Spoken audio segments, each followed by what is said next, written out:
It's Friday on Daily Delivery. I'm Michael Rand, happy to be back for final show of the week, and a little different Friday at that, because we're going to talk Vikings here in just a minute. They, of course, played last night, lost 34-28 to the Eagles, fell to 0-2. Two one-score games that they've lost so far this year, technically, although yesterday was... I guess technically it was. It was they scored late and then tried an onside kick, but that game never really felt like it was within their grasp. They would have had to make a defensive stand, and they certainly didn't do that. But we'll get into that game here in just a minute. Some thoughts on what went wrong there. After that, Phil Miller from the Star Tribune will join me to talk Twins. Going through some interesting decisions the Twins are almost certainly going to have to make heading into the postseason. Now, the AL Central is not officially wrapped up, but the Twins beat the White Sox 10-2 on Thursday night. Magic number down to 8, division lead up to 8 with just 15 to play for the Twins. This is feeling like even more and more like a foregone conclusion. They will be heading to the playoffs, heading to the postseason. A lot of questions, though. What's their playoff rotation? Which pitchers get the call down to the bullpen? Which ones end up starting? And which regular relievers might not make the postseason roster at all? Byron Buxton, a big question as well. Bobby Nightingale, by the way, the other beat writer, the co-beat writer on the Star Tribune Twins beat, has a good breakdown of some of these similar topics on StarTribune.com today. So those two things working quite well together. Check both of those things out if you would. So yeah, that's coming up here in just a few minutes. First, though, like I mentioned, let's get into the Vikings and what happened on Thursday night. It was another good reminder that we can't ignore the evidence and let emotion get in the way of analysis. Now, I'm going to take you back on a journey about 6 years, back to the NFC title game after the 2017 season, when the Vikings again traveled to Philadelphia, just like they did on Thursday, to play a game. And that one, obviously, the stakes much higher. Vikings were coming off the Minneapolis Miracle, were playing for a spot in the Super Bowl, which was being hosted at US Bank Stadium. It was a dream season of sorts, 13-3, surprising because of all the injuries they'd had at quarterback. And I looked at that game, I looked at the analysis of that game going in, and at a lot of different skill positions, it seemed like pretty much a wash, right? The Vikings and the Eagles were both using backup quarterbacks. Case Keenum had a very good season for the Vikings. Nick Foles was a little bit shaky, but he was a good backup quarterback. The Vikings had plenty of other skill position guys, Stephon Diggs, not Dalvin Cook that year, but Stephon Diggs, Adam Thielen, lots of other guys who could make plays for them, and a defense that had risen to the occasion that season, one of the strengths of those Mike Zimmer teams. But when I did a deeper dive analysis, I remember sitting in the Star Tribune office working on kind of a deeper dive statistical analysis of how that game might go. I really dug into a lot of the, Pro Football Focus numbers. I kept looking at the line play, the offensive line for the Vikings versus the defensive line of the Eagles, and vice versa, but especially that first matchup, that defensive line for the Eagles against the offensive line of the Vikings. The offensive line for the Vikings had been improved that year, but they were dealing with some injuries towards the end of the season, and the Eagles had a ton of really good defensive players that they rotated through and wreaked havoc on other opponents. And I looked at both of those line matchups, and I was like, uh-oh. Like, in a game like this, when you're on the road, you can't afford to be giving away so much of what seemed like so much of a deficit on the line. You're not going to be able to get the ball out in time. You're not going to be able to run the ball like you want to. And on the other side of the ball, the Eagles are going to be able to dictate what they want to do because they're going to keep you clean, keep the pocket clean for Nick Foles. They're going to be able to run the ball, things like that. lo and behold, it was not a season of destiny. It ended a game short, 38-7 in Philadelphia, and the line play told a lot of the story, in particular on the game-turning play when Case Keenum had his arm hit on a throw. Vikings had taken an early 7-0 lead and had the ball around midfield when Keenum was hit as he threw, interception, pick six. Vikings never scored again. Eagles scored 31 more points. So there you go. How does this relate to Thursday night?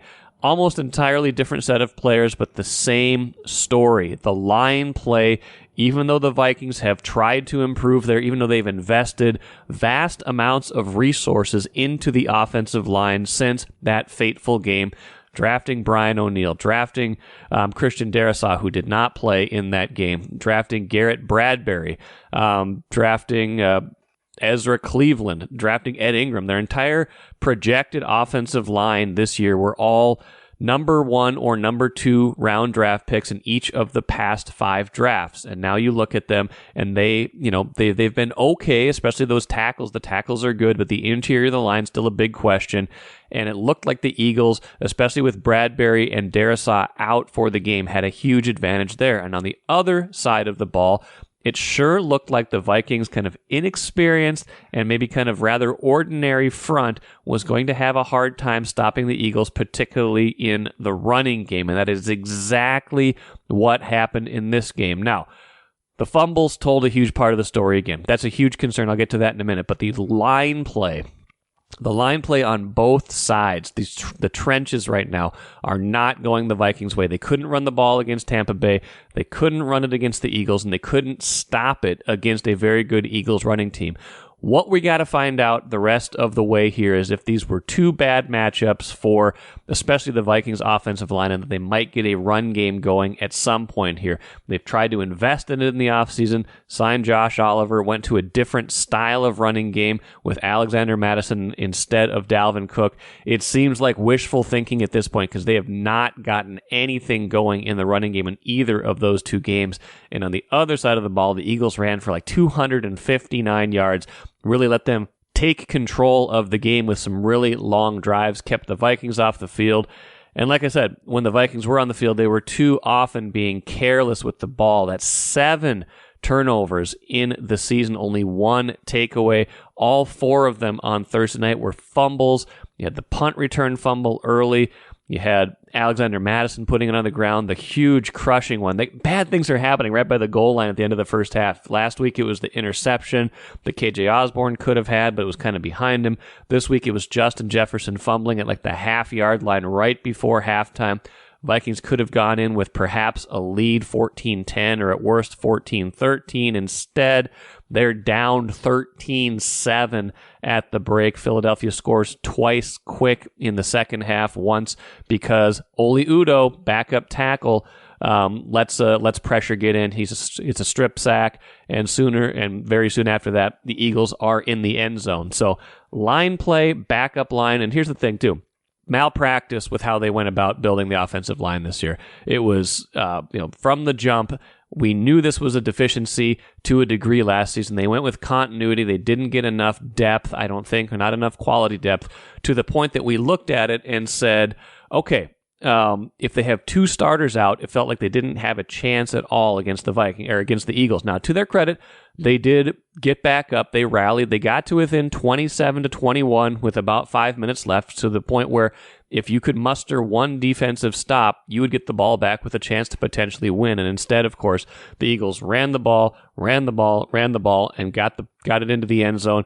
Vikings, needed basically a miracle at that point. They got 1 more late touchdown, but would have needed an onside kick. So big points here are the fumbles. That's carelessness. That's pressing. That's something where you feel like you have to do more than you are being told to do in a game because maybe there are deficiencies elsewhere. 7 turnovers so far this season. 6 fumbles lost. The Vikings only lost 8 fumbles all of last season. 6 already this year. Now, their turnover differential last year was only a +2. That was one reason you looked at this season and said, okay, maybe that wasn't as extreme an outlier last season as we might think. The one-score games were one thing, but think about it. The way they got turnovers last year, so many of those turnovers that they got, so many of their takeaways were fourth quarter, huge turnovers.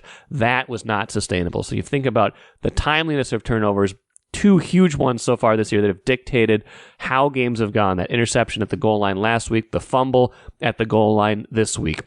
All of it adds up to this. Kevin O'Connell was 10-2 in his rookie season last year through 12 games. Vikings are 3-5 since then, including the playoff loss to the Giants.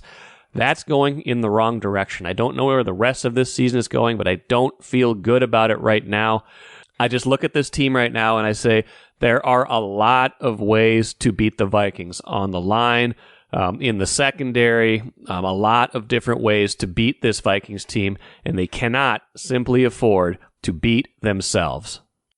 Grand Casino would like to take a moment and salute the true football fan. The passion, the hope, the anticipation, that incomparable feeling of winning. Grand Casino would also like to take a moment to remind you that you can find all that anticipation, thrill, and winning at Grand Casino. Grand Casino, let your story begin. I've got Twins beat writer Phil Miller with me right now. He just came off of covering a good share of the recent games the Twins had against the Rays, where they showed okay. They finally beat Tampa and certainly didn't lose ground in the playoff race. Before we started recording, Phil, you were talking about how Cleveland making it awfully easy on the Twins to kind of focus a little bit more on the medium and long term and not so much the short term. Fangraphs as of recording time on Thursday afternoon, Phil, giving the Twins a 99.9% chance to win the AL Central. If we can say this is all but done, with, just 15, 16 games left in the season now, a lot of the more interesting questions now spin towards October and not September, and a lot of interesting potential questions for the postseason roster, assuming there's not a 1 in 1,000 miracle choke job in their future. I always love that Minnesota fans set it up as, oh, how much is this one gonna hurt? This would it would take a lot. Yeah, they beat the Guardians 2 out of 3, and the Guardians went 2-5 on the West Coast, and it's funny though. Like we were talking about, I don't know if it's the nature of the game today or the nature of this team, but for a team that is going to coast into the playoffs and have 2 weeks of practice games, basically, there sure are a lot of unsettled questions about what this team is going to look like in the postseason, and a lot of decisions to be made. What are the big ones in your mind? I mean, we could start with probably the biggest one, which is, are they going to have Byron Buxton, and how much is that worth at this point in the season? Because we reported he had the cortisone shot the other day. Their trainer sounding confident that he'll be back at some point this season, but there's been confidence at other points in Byron Buxton's career, and he hasn't necessarily always been able to come back from those injuries. What's your perspective on Buxton as we kind of look at this final 2-3 weeks and potentially October, which he hasn't gotten to participate in much in years past? Well, I expect there to be some horrific news about his condition in the next couple of days, because every time they express optimism, there's a setback. It's true. And it's so strange. He was such a big part of the team early in the season. Although so was Joey Gallo. And now it's even if they're healthy, it's hard to imagine just exactly what the role will be. I will say, if he is healthy, the Twins leave no doubt he will be on the roster and he will play, and they are confident that he can get healthy in the next couple of weeks. So what does that look like? I think we've probably given up on any hope of him playing the outfield. I surely think that that's probably put off until next spring now, but he he was playing hurt, and he was in a pretty deep slump when he got hurt, and he doesn't always bounce back quickly, especially without some rehab. Now, the Saints have another week and a half worth of games, so maybe he can. They come home next week, so maybe he can get some games in there. I'm sure the Twins hope so. Otherwise, they'll have the final week of the season to simulate games, just try to work him. And the question is, what role do you want him in then? Is he your everyday designated hitter? Is he only out there against left-handed hitters? That is a real weak link for them. So if he's up to that, that could be real helpful. But this is one of the major guys, maybe the major guy when he's healthy. And 2 weeks out, they have no idea what he's going to be in the postseason. So that's the big question to be sorted out in the next 17 days. Yeah, and like you said, contrary to past years, they've been okay now this year when he's been out, and part of that is that they were really struggling as an offense when he was in, and part of that is because he was really struggling to hit for those last 2 months, whatever the slump was, and the physical condition was deteriorating. So it's a different question probably than in past years, where past years they were so dependent on him, and there was no question that when and if he came back, he would be immediately inserted into the lineup and probably in center field, and that they would be kind of pinning a lot of their hopes to that. So it's different this year because guys have hit better in his absence. It's created a different kind of rotation for designated hitter. Edouard Julien, who's a little banged up, and we can talk about him in a minute. He largely has filled a lot of those DH at bats and done well in a lot of those situations until a little bit of a snag recently. Gives you a chance to have a guy like Royce Lewis in the lineup every day, and he's been tremendous for them in a lot of different ways. Really kind of gave them that separation with some of those big games he had 2-3 weeks ago. So it's just you're right. It's an interesting question. There's like 8 to 10 guys that you're looking at right now. We talked about even before we started recording that we don't quite know what to expect, and we don't quite know how the postseason roster shakes out. But I suppose some of those dominoes could be determined in part by Buxton. Yeah, they have a lot of the shape of the pitching staff, and you have to start with the fundamental question of how many relievers and how many starters do you really need in a postseason. But up and down the lineup too, you're right. There are questions. It's difficult to imagine a big important game with Byron Buxton sitting on the bench, but no, I mean. Royce Lewis has stepped up, but they still don't have the firepower from the right side when they face left-handers, and so that's one big reason to have him on the roster. But could they just limit him to that? It's difficult to imagine the Twins leaving Byron Buxton on the bench in a game if he's healthy. So they've got 2 weeks to get him healthy, and how many times have we said that? Get him healthy.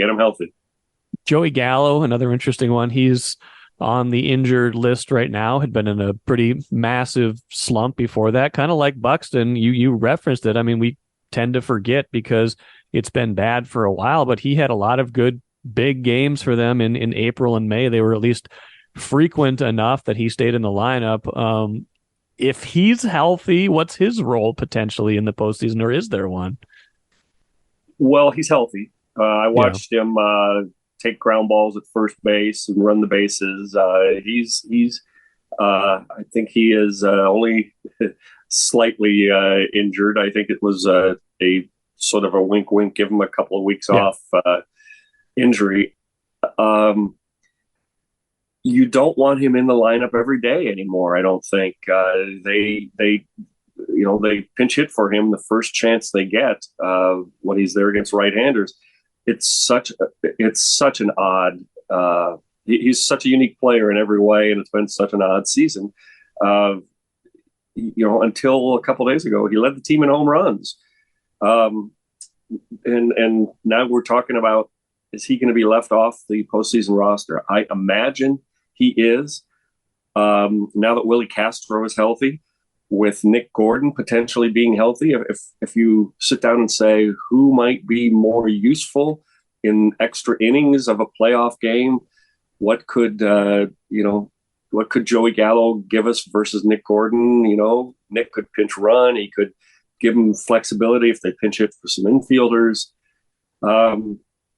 I think they'll probably leave him off the playoff roster, but they could also cut down on the number of pitchers they carry, and they can change the roster series by series, which helps. So that is, I think he's holding on to a roster spot just by his fingernails, and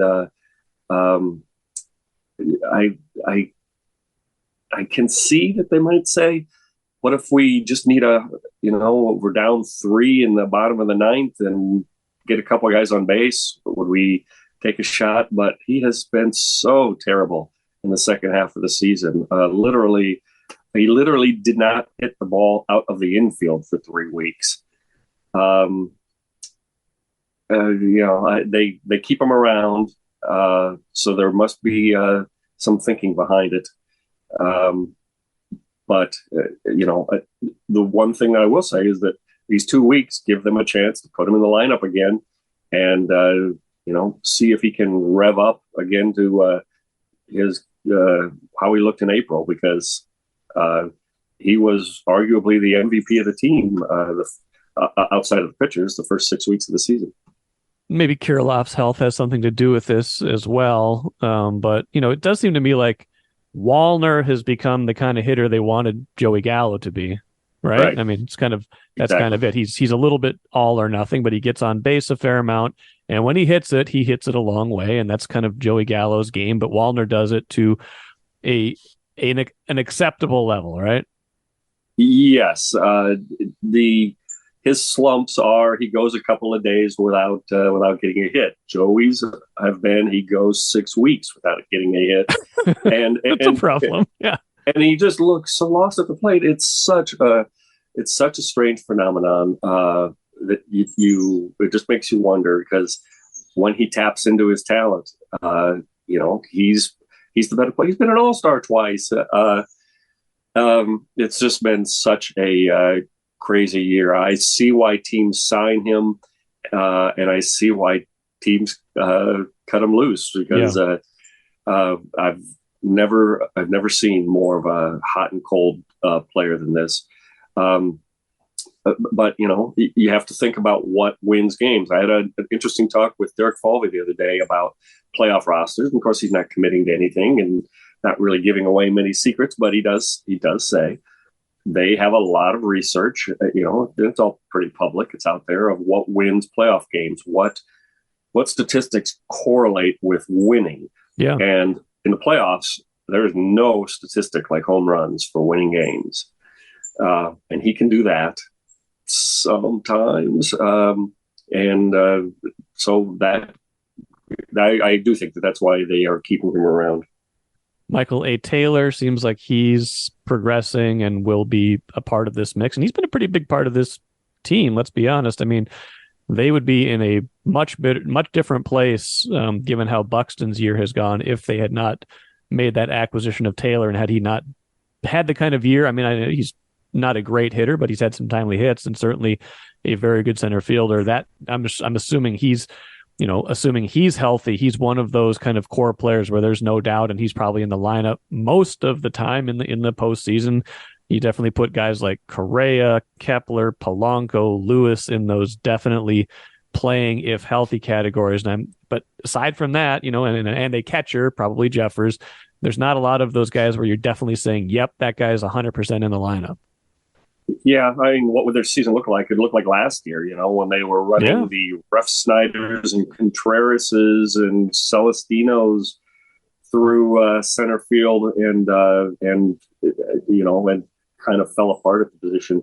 I know they signed him for his defense. I'm sure they did not expect to get all the home runs they've gotten. He has been a big part, and he's fine.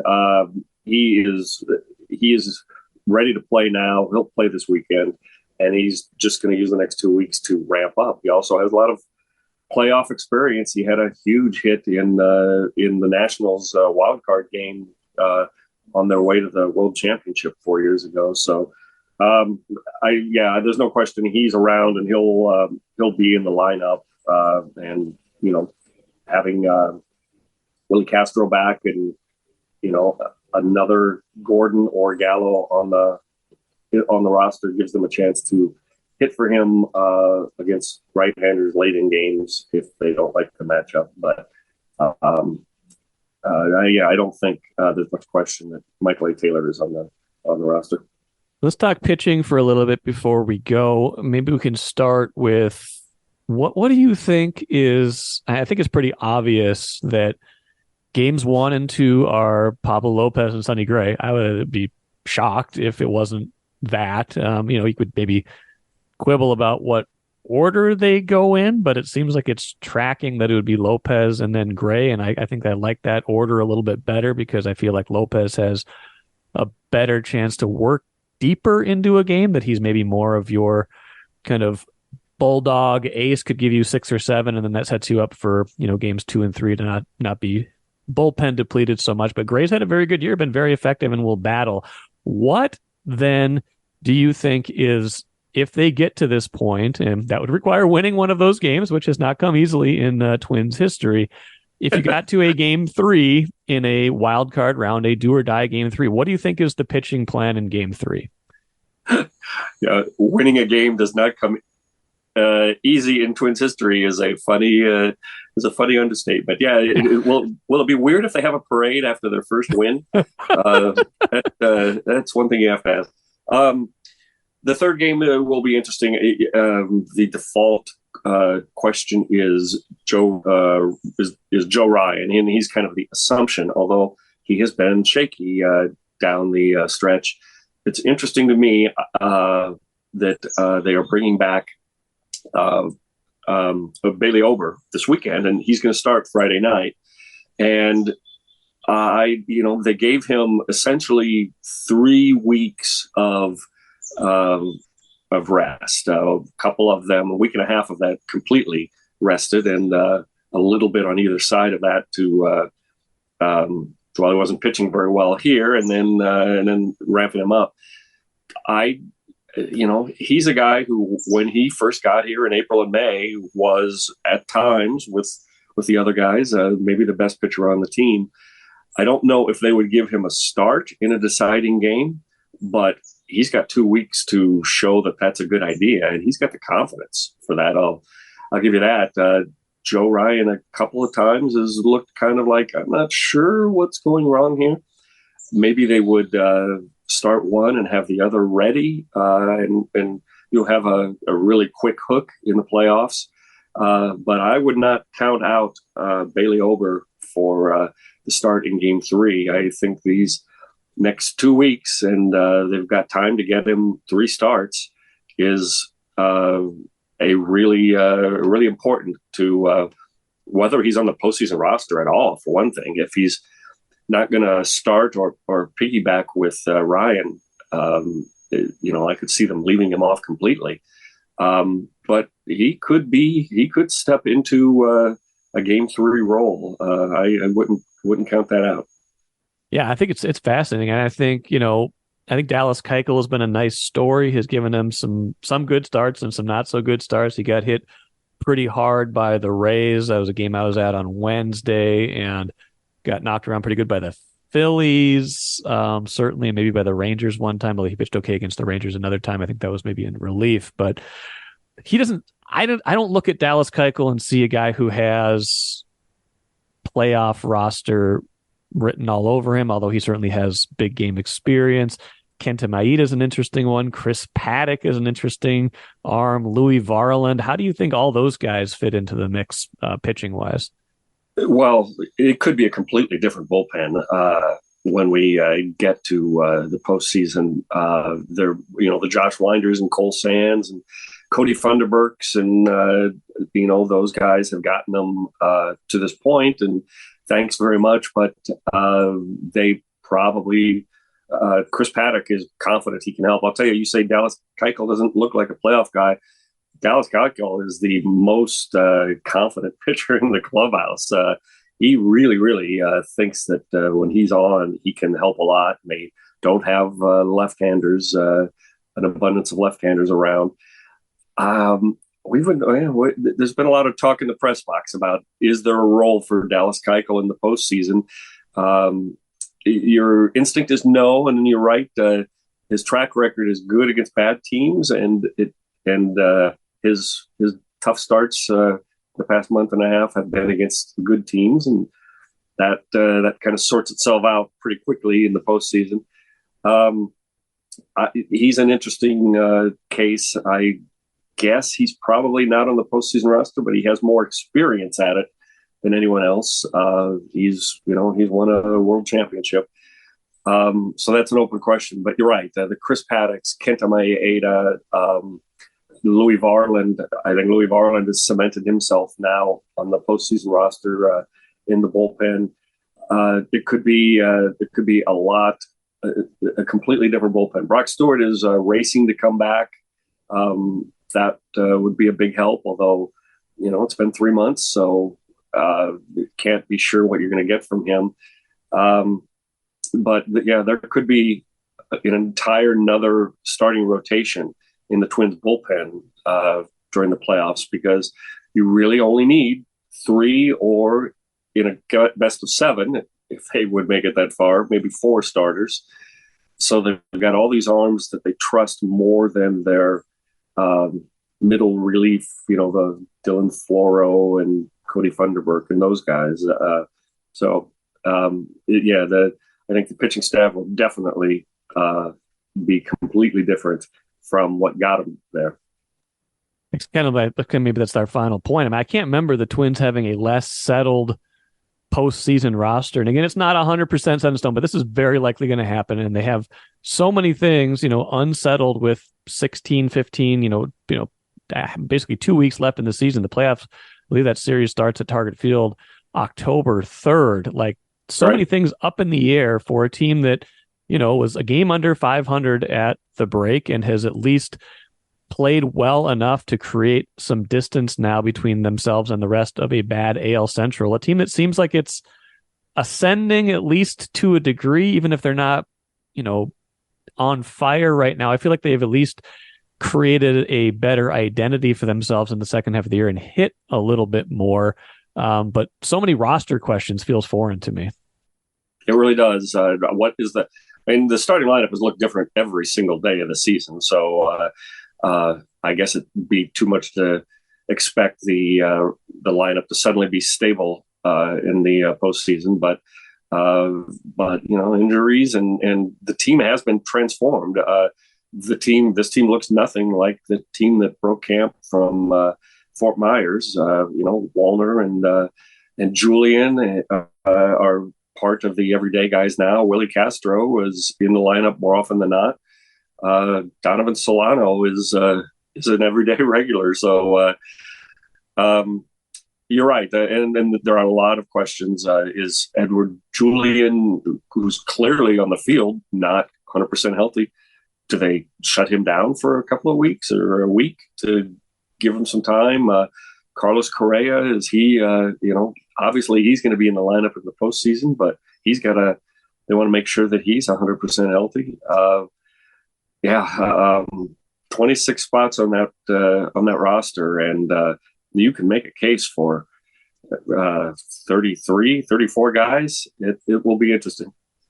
It will indeed, and of course, the backdrop of it being the postseason losing streak dating back to 2004. They desperately want to win a playoff game, a playoff series, obviously more than that, but it feels like the opportunity is there, just the different playoff format than they're really used to, and then they experienced in almost all of those years.